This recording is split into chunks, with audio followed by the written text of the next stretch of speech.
बिस्मिल्लाहिर्रहमानिर्रहीम। अस्सलाम वालेकुम। इन्फोपीडिया की इन्फॉर्मेटिव दुनिया में खुश आमदीद। इब्न माजा की हदीस नंबर 1745 में आया है कि हर चीज़ की ज़कात होती है और जिस्म की ज़कात रोज़ा है। एक तस्वीर को आप कंप्यूटर या मोबाइल में जूम करते जाएं, आखिर में डब्बे डब्बे नज़र आना शुरू हो जाएंगे। ये डब्बे डब्बे दरअसल पिक्सल्स हैं जो मुख्तलिफ रंगों के हैं और ऐसे हज़ारों पिक्सल से मिलकर ये तस्वीर बनी होती है। बज़ाहिर तो हमें ये डब्बे डब्बे नज़र नहीं आते, ना ही पता चलता है कि इस तस्वीर में हज़ारों रंगीन डब्बे मौजूद हैं, लेकिन ये एक तस्वीर की बनावट है। अब जानवर, पौधे और इंसान अगर उनके जिस्म को इसी तरह माइक्रोस्कोप से जूम करके देखें तो उनमें भी इसी तरह ये डब्बे डब्बे नज़र आना शुरू हो जाएंगे। इन डब्बों को सेल्स कहते हैं। सेल्स जिंदा चीज़ों में होते हैं। चट्टान या दरवाज़ा सेल्स से नहीं बना होता, जबकि अमरूद का पौधा, चूहा, बिल्ली, कीड़े और हम इंसान, हमारे अंदर करोड़ों सेल्स मौजूद हैं। जो जरासीम का लफ्ज़ आप सुनते हैं तो ये दरअसल एक सेल से बने होते हैं जो आज़ाद घूम रहे होते हैं। एक सेल का होने की वजह से इसीलिए हमें नज़र नहीं आती। ये सब करोड़ों की तादाद में इकट्ठे हो जाएं तब हमें एक छोटी सी बोटी नज़र आने लगेगी, लेकिन ये आज़ाद फिरते हैं। इंसानी जिस्म के हर हिस्से में करोड़ों ऐसे डब्बे यानी सेल्स पाए जाते हैं और ये एक दूसरे से जुड़े हैं, इसीलिए हमें साबुत इंसान नजर आता है। इसकी मिसाल ये भी है कि एक 6 मंजिला इमारत है जो पलस्तर शुदा है। बज़ाहिर तो हमें ईंटें नजर नहीं आ रही, लेकिन हम जानते हैं ये हजारों ईंटों से मिलकर बनी है। इसी तरह ये 6 फुट का इंसान अपने अंदर करोड़ों अरबों सेल्स लिए हुए है।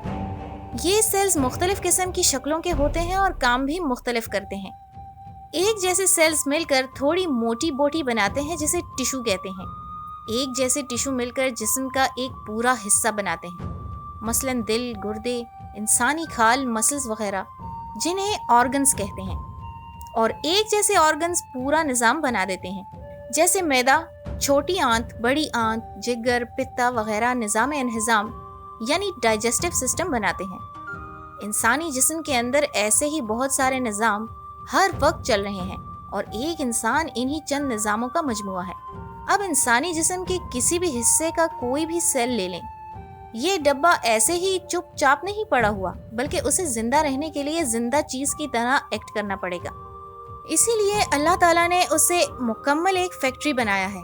इसके बाहर की एक झिल्ली है, अंदर मुख्तलिफ चीजें मसलन साइटोप्लाज्म, माइटोकॉन्ड्रिया, राइबोसोम वगैरह मौजूद हैं। बस यूं समझ लें एक फैक्ट्री के मुख्तलिफ यूनिट्स हैं और सब अपने अपने काम में लगे हुए हैं। लेकिन यहाँ एक यूनिट ऐसा है जिसका ताल्लुक रोजे से है और वो यूनिट है लाइसोसोम। अब लाइसोसोम का रोजे से क्या ताल्लुक हो सकता है? हम जो खाना खाते हैं वो मैदा हजम करके खून में पहुंचाता है और हमारे जिस्म में हर जगह इंतहाई बारीक बारीक खून की नालियां मौजूद हैं जहां ये खाना पहुंचता है। इसी तरह हर सेल को भी ये खाना मिलता है और इसी वजह से वो जिंदा रहता है। अब जाहिर है इस खाने के साथ कभी फालतू नमकियात भी पहुंच सकते हैं, कभी कोई जरासीम जो हमारे सेल से भी छोटा हो वो भी अंदर घुस सकता है। सेल में फालतू पानी भी जमा हो सकता है। जब ऐसा ज्यादा होना शुरू हो जाए तो जिस्म के उस हिस्से के सेल्स खराब होकर मरना शुरू हो जाएंगे और फैलना शुरू हो जाएंगे। इस तरह जिस्म का वो खास हिस्सा खराब हो जाएगा और इस खराबी को कैंसर कहते हैं। मतलब ये जो बीमारी कैंसर का लफ्ज आप सुनते हैं, ये दरअसल लाखों करोड़ों सेल्स हैं जो जिस्म के किसी हिस्से में नाकारा हो चुके हैं। बात कैंसर तक न पहुंच पाए इसके लिए है रोजा। दरअसल हम एक महीना सारा दिन बिना खाए पिए गुजारें तो सेल में मौजूद ये लाइसोसोम एक मैदे की तरह काम करना शुरू कर देते हैं। ये सेल में मौजूद फालतू नमकियात, फालतू खाने के जर्रात, बैक्टीरिया, वायरस, इन सब को हजम करके सेल की तवानाई बहाल कर देते हैं और इस सेल फैक्ट्री को दोबारा से नया कर देते हैं। लेकिन जब सेल दोबारा नए हो जाएंगे तो वहाँ कैंसर का खतरा रहेगा? बिल्कुल नहीं। इसलिए साल में 1 महीना अगर आप अपने जिस्म को कैंसर होने से बचाते हैं तो ये कोई घाटे का सौदा नहीं है। ये लाइसोसोम और भूखा रहकर मुमकिन कैंसर से निपटने वाला किस्सा एक जापानी साइंसदान योशिनोरी ओसुमी ने खमीर यानी यीस्ट के सेल्स पर बाकायदा तजुर्बात करके साबित किया। इस अमल को उन्होंने ऑटोफेजी का नाम दिया और नोबेल प्राइज इनाम हासिल किया। ऑटोफेजी का मतलब है खुद को खाना।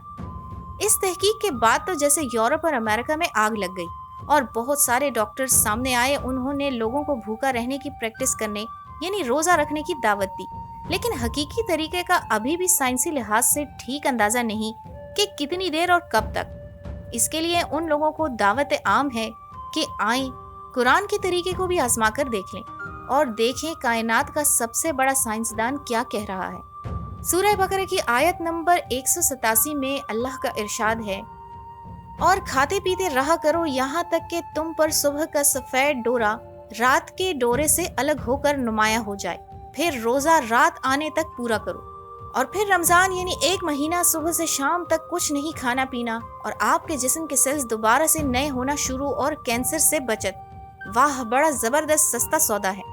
یہ تحقیق یہاں تک نہیں رکی، بہت سارے دوسرے ایماندار محب انسان ڈاکٹرز اپنی تحقیق کے ساتھ آگے آئے اور مختلف بیماریوں کا روزے سے علاج کرتے ہیں، تاہم اس پہ ابھی سائنسی عملی سیل ریسرچ نہیں ہو سکی۔ اس میں سر فہرست ڈاکٹر جیسن فنگ، جو کہ کینیڈا کے ایک ماہر گردہ سرجن ہیں، وہ موٹاپے اور شوگر کے مریضوں کا علاج روزے سے کرتے ہیں۔ ان کا یہ دعویٰ ہے کہ روزہ جسم میں شوگر اور انسولین لیول کو بہتر بنا سکتا ہے، جگر میں چینی چربی بنا ڈالتی ہے، اسے نارمل کر سکتا ہے اور جسم کی فالتو چربی سے بھوکے رہ کر انرجی حاصل کر کے موٹاپے کو کم کیا جا سکتا ہے۔ ڈاکٹر صاحب یوٹیوب پہ باقاعدہ چینل چلاتے ہیں اور ان کے کروڑوں فالوورز ہیں۔ اس کے علاوہ وہ روزہ اور ذیابیطس یعنی شوگر پہ کتابیں بھی لکھ چکے ہیں۔ سورہ بقرہ کی آیت نمبر 185 میں اللہ کا ارشاد ہے، اے مومنو، تم پر روزے فرض کیے گئے ہیں جیسے کہ تم سے پہلے لوگوں پر فرض کیے گئے تھے، تاکہ تم پرہیزگار بنو۔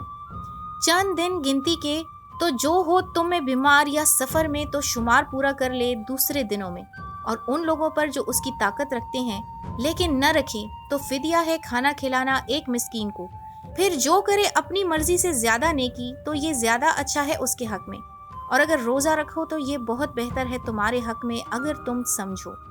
اللہ ہم سب کو رمضان کے روزے رکھنے اور رمضان کی رحمتوں کا حقدار بنائے، آمین ثم آمین۔